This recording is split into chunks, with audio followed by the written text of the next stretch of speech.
Hello dear students, welcome to the next session of the animal kingdom.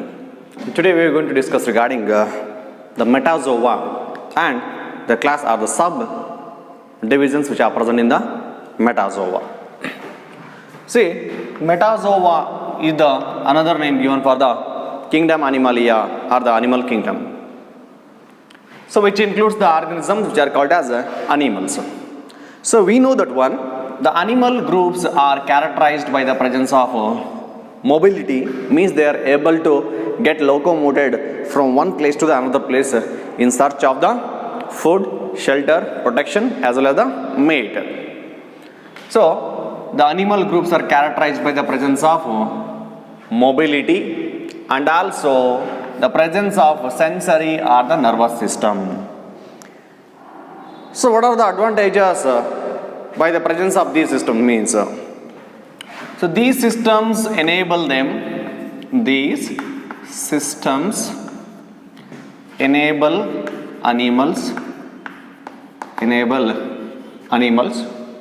to sense the stimuli or changes from the environment. Animals to sense or receive stimuli. So what do you mean by stimuli? Stimuli is nothing but any changes in the surrounding environment is called as stimuli. The stimuli may be chemical, physical or the biological. So these two systems, that is presence of mobility and in the nervous and sensory system, enable the animals to receive the changes or stimuli from the surrounding environment.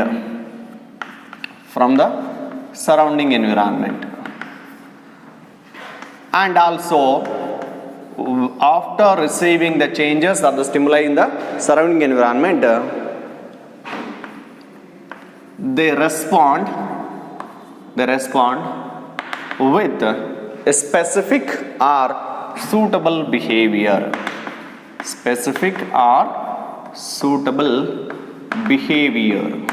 Right? Based on the change that occurs in the surrounding environment, the animals exhibit the suitable behavior or the response will be given by that particular animal. For this community of organisms which belongs to the animals, which bears the presence of mobility and then the nervous or sensory system, only exception is sponges or the poriferans. Okay, so why it is an exception for the animal kingdom, but only exception for this is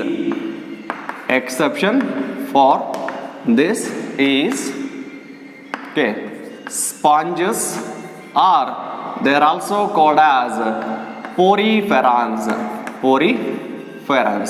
What is the meaning of this one? Why they are exception for the animal kingdom? Means because they have no cell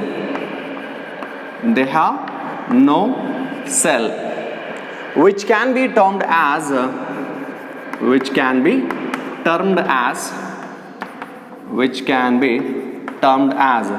nerve cell or neuron. What is the meaning of this one?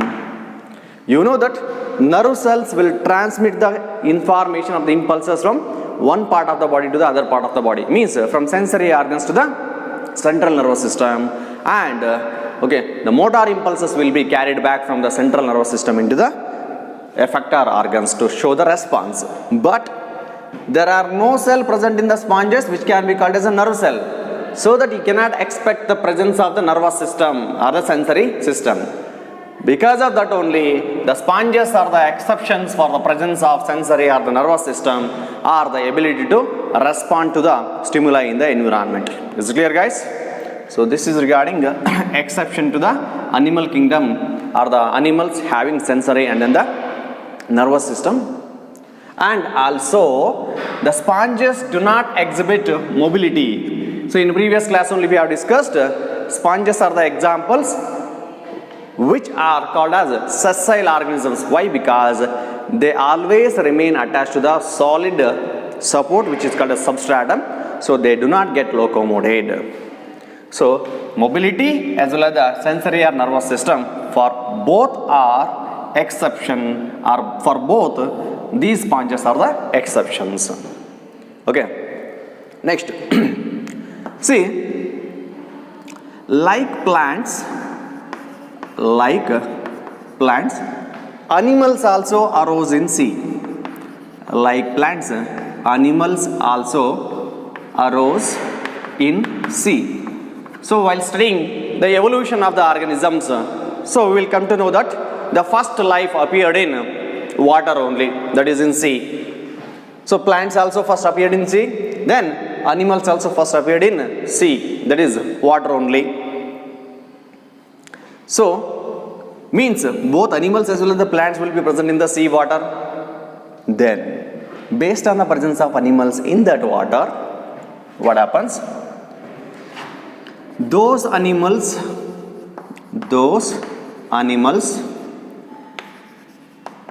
which remain at sea floor, and cannot swim actively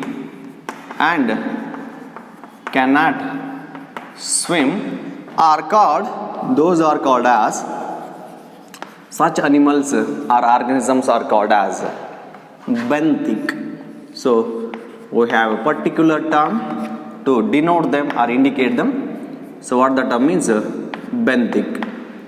So what do you mean by benthic organisms? Means those organisms or those animals which remain at the sea floor and they do not actively swim into the upper levels of that sea. So only they are called as benthic animals or the benthic organisms. Examples if you want to give here means the examples are, for example, echinoderms, and very good example in that echinoderms is the starfish, right? So it remain at the sea floor only. Okay, and even deep sea fishes. These are also the example for benthic animals. So opposite to the benthic, the other type of organisms are the animals. So those animals which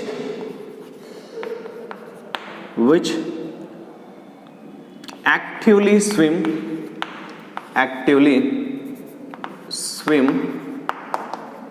in sea water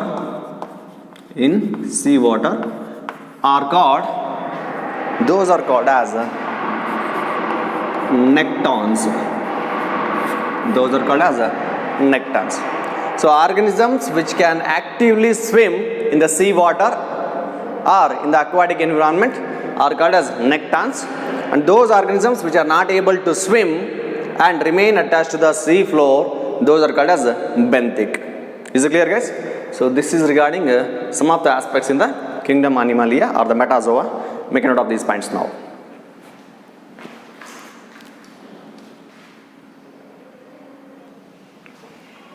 See, the kingdom metazoa includes the organisms which are multicellular, eukaryotic, and also possess a holozoic mode of nutrition.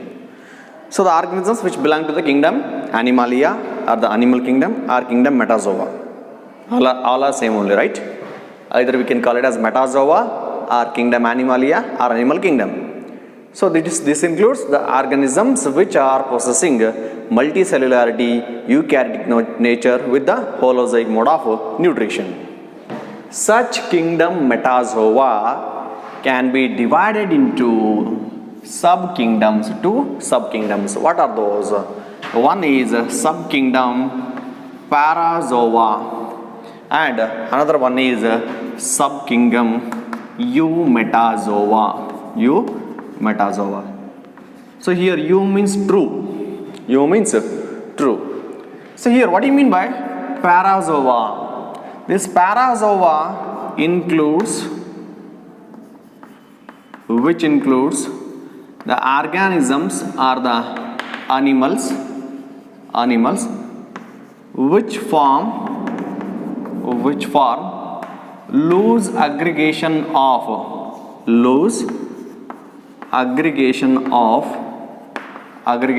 cells but do not form tissue. But they do not form tissue. When the tissue itself is not formed means you cannot expect the formation of organs or the organ systems. So organisms under the animal kingdom in which the cells are loosely aggregated without forming the tissues, they form the subkingdom called as parazoa. So the subkingdom here is parazoa. Okay. So what are the example for this parazoa means? In which organisms cells are loosely aggregated without forming the tissues means here a very good example is sponges or poriferans. Sponges are the poriferans. Similarly here, what do you mean by eumetazoa? Eumetazoa means here in these organisms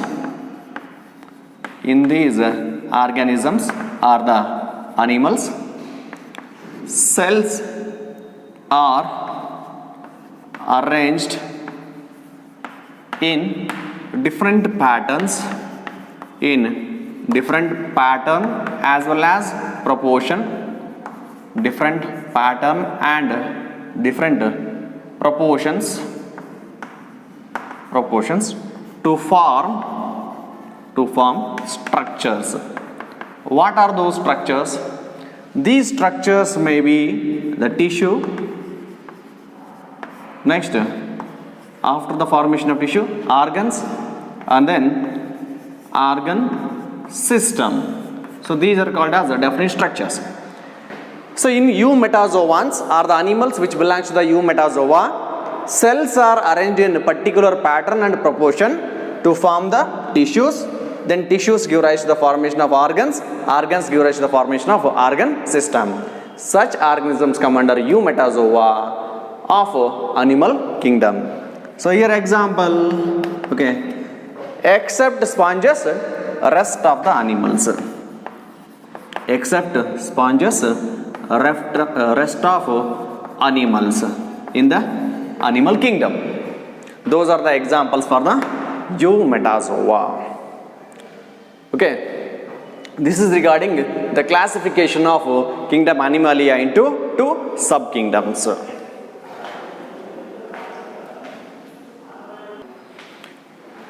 So next is the basis of classification. We got to know what are the basic features of the animals,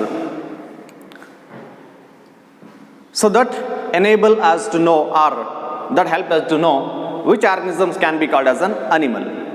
Now, so many or millions of species of organisms are there. So, as it is not possible to study all of them, so we need to classify animals into convenient groups. So, for that we need to understand what are the basis of classification. How, on what basis we can classify the organisms into different groups. So, here we know that there are certain differences are there in structure and forms between the animals. In spite of such differences between the organisms, but there are certain features or fundamental features are there which are common to all of these individuals or all of these animals.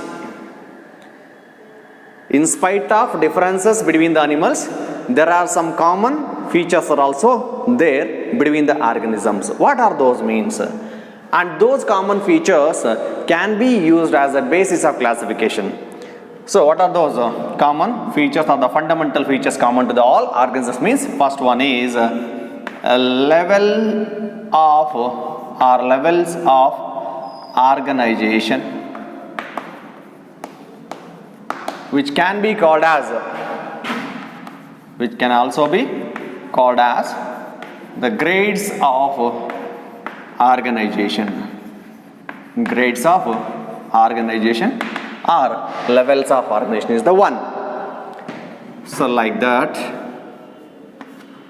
So after the level of organization, the second one what we can write here means Also, they show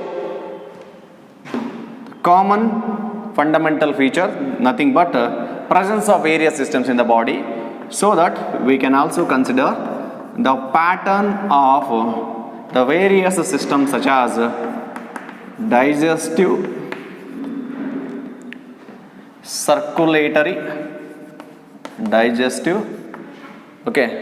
the circulatory and reproductive systems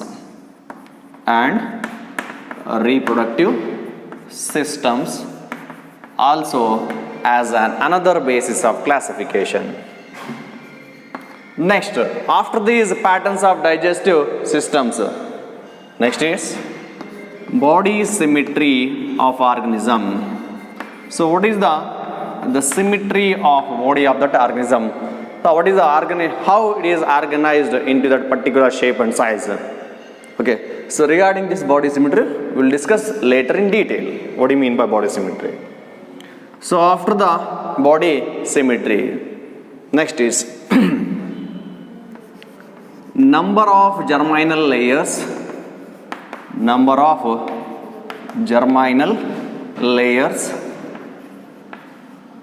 formed during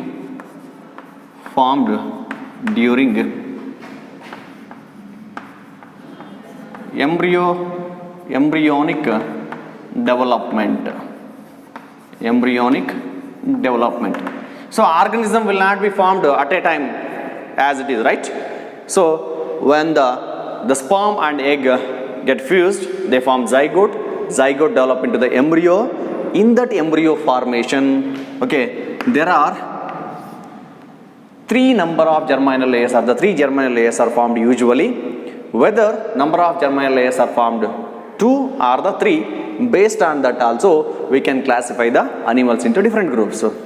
So number of germinal layers formed during the embryonic development is also considered as another basis of classification.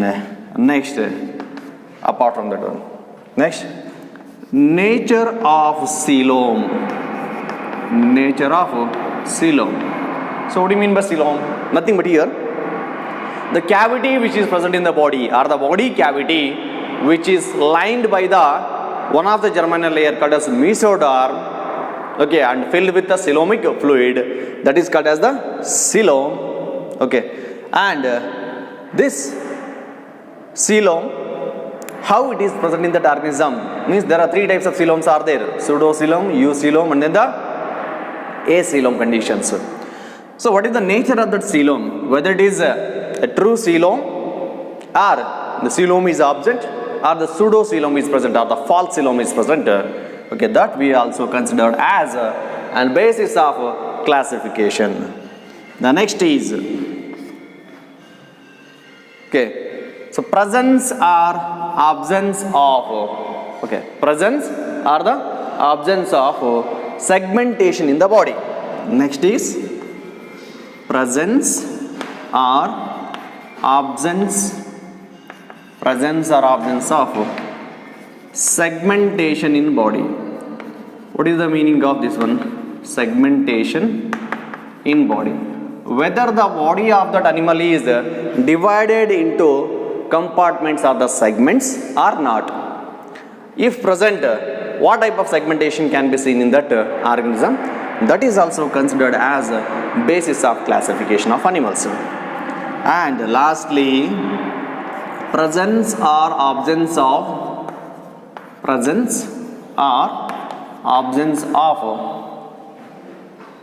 okay, notochord. Presence or absence of notochord. So based on the presence or absence of notochord only, the organisms can be, or the animals can be divided into two groups, that is non-chordates and then the chordates. Okay. So these 7 features are fundamental features and common to all animals.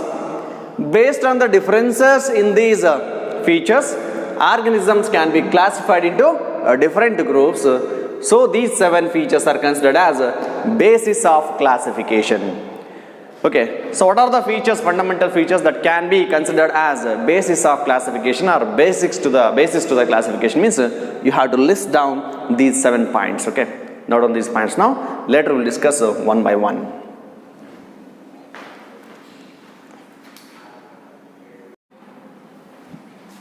See, the first one is, or the first basis of classification is the levels of organization or the grades of organization. So here what happens, you know that one, the cells are the basic, the cells are the building blocks. These are the building blocks of, cells are the building blocks of various structures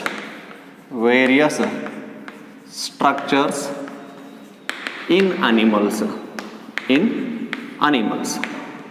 That is specialized cells which are performing the similar function, sharing the common origin and structure. They give rise to the formation of structure called as tissue. Such tissues give rise to the formation of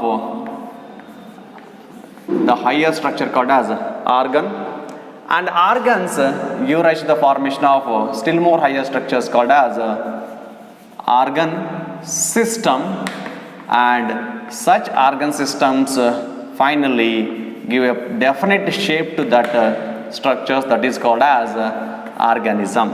That's how the living organism is formed, okay, by the various combination of the cells to form tissues, various combinations of tissues to form the organ, and organs to form organ system.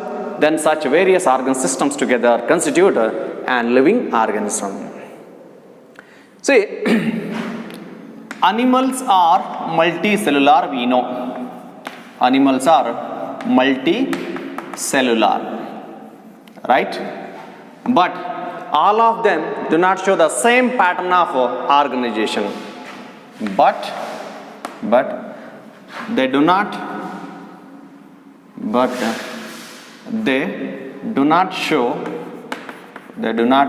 or have the same pattern of organization of cells. So this can be used as a basis of classification. So how many levels of organizations are there? So there are 4 levels of classification, levels of organization are there. What are those 4 levels of organization? The first one is cellular level of organization. Cellular level of organization. The cellular level of organization. What happens in the cellular level of organization means, in this level of organization, cells are specialized cells. Okay, cells form loose aggregations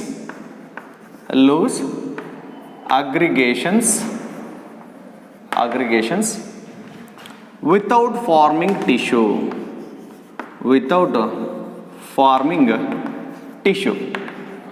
Such level of organization where cells are the higher level present in that body, a higher level of structure present in the organism body, and no higher structure than the cell can be existed in that organism body.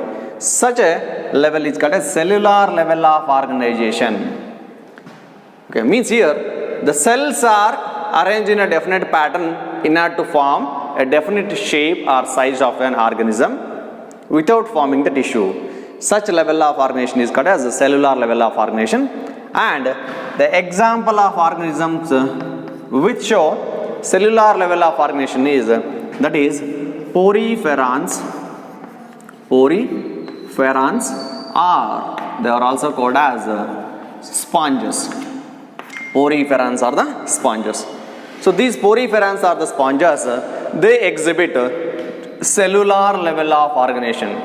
Remember, okay, explain the different type of level of organization with suitable example will be asked in your PU examination, and in NEET at the CET examination, examples for the different levels of classification or the organization will be asked for the NEET and CET examination. So remember the level of organization and examples for that level of organization. So first one is the cellular level of organization.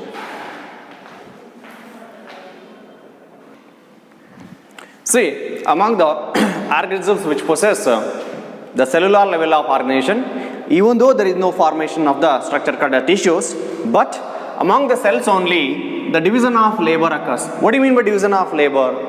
See, in higher organisms, the kidneys will perform a specialized function, eyes will perform a definite function, heart will perform a particular function. Like that, specific organs will be there for carrying out the specific functions.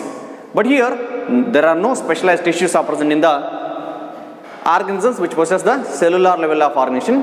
So, distribution of work will be carried out by specialized cells only. So, that is what called as distribution or division of work can be seen among the cells only. So, next level of organization is the tissue level of organization. What happens here? Tissue level of organization means specialized cells which are sharing okay, common origin, having similar structure. So having a similar structure and performs or performing okay, similar function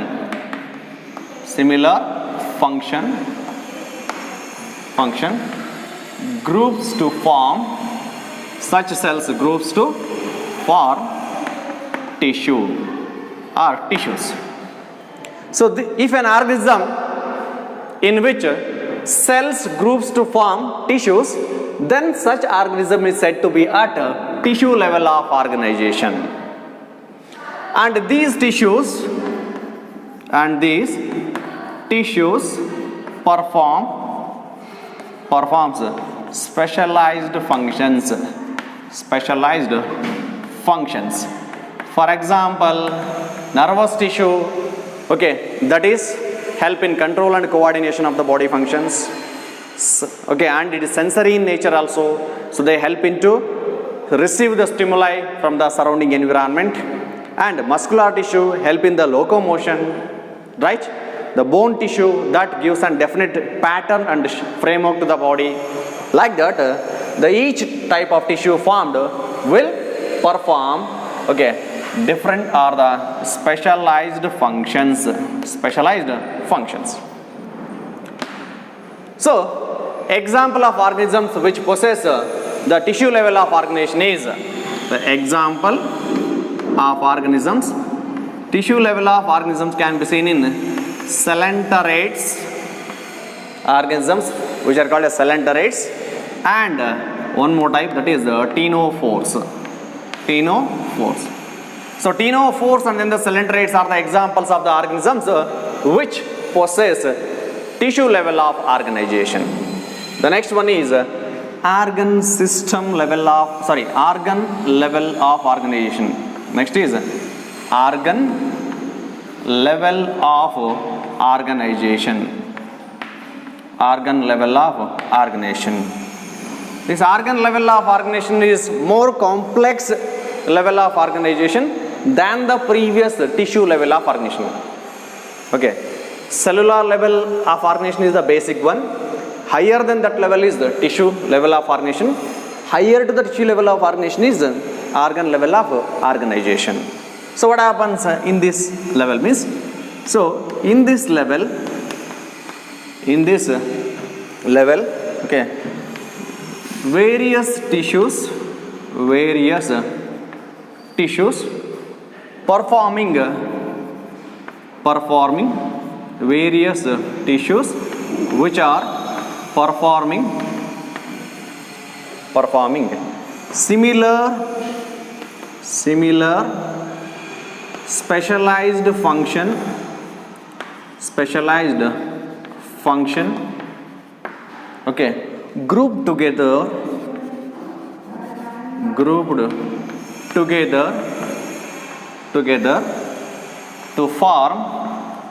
to form an organ. That is various tissues which group together to form an organ. So here, for example, the organ may be having the combination of various tissues such as muscular tissue, nervous tissue, and then the fluid tissue. Nothing but here specialized tissues, okay, along with the basic tissues such as the connective tissue, muscular tissue, epithelial tissue, nervous tissue. So in this combination, particular organ will be formed, and that organ is performing a specialized function. Right? For example, if you take the example of heart, so without the contraction or rhythmic contraction of the relaxation of the heart, that is called as heartbeat, the blood cannot be pumped continuously into our various parts of our body to carry out the 2 and 4 supply and removal of the nutrients as well as the toxic wastes. So that organ which is called as the heart, that is made up of muscular tissue also, okay, and that also needs the supply of blood to supply the oxygen to its tissues. So the fluid connective tissue is present, and also it is having a specialized nodal tissue that generates the impulses to carry out that rhythmic beat of the heart. So it is under the control of the nervous system also, right?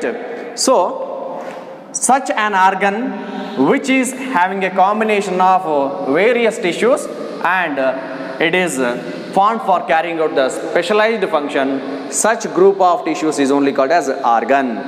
Such many organs will be present in the organisms.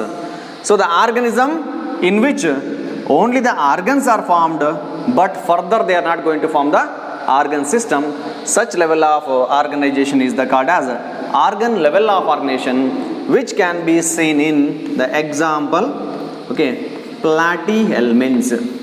Okay, example of organisms in which only the organs are formed from the tissues, but no organ system is present, means that is platyhelminths.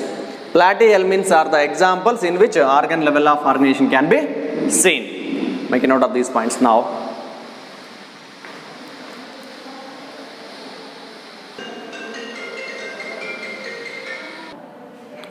So the next system is organ system level of organization. This is the higher level of organization, can be seen in the higher level of organisms or the higher animals. So what happens in this level means the various organs associate or group together to form a functional system, and such each functional system is concerned with a specific or the specialized physiological function, such as nothing but the various, for example, if you consider the organs like stomach, intestine, gallbladder, pancreas, and then the liver, so all these are the various organs, but together they form one system, that is called as digestive system. And it is concerned with the one physiological function, that is called as digestion. So for digestion of food, so digestion is the one physiological function. In order to carry out that physiological function, these many organs get associated and to form a system called as digestive system. Like that, the other examples are nothing but here circulatory system, okay, respiratory system,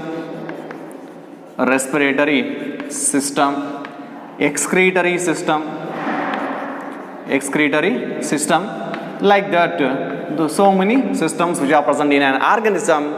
These systems helps to maintain the functionality and survival of that particular organism.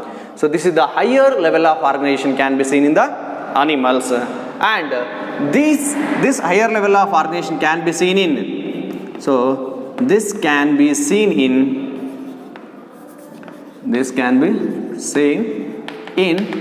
the organisms, that is Ascalmins to chordates. So how many organisms are there from Ascalmins to the chordates? All these animals show this organ system level of organization as the higher level of organization. So this is enough for today's class. Remaining thing we are going to discuss in the next class. Thank you guys.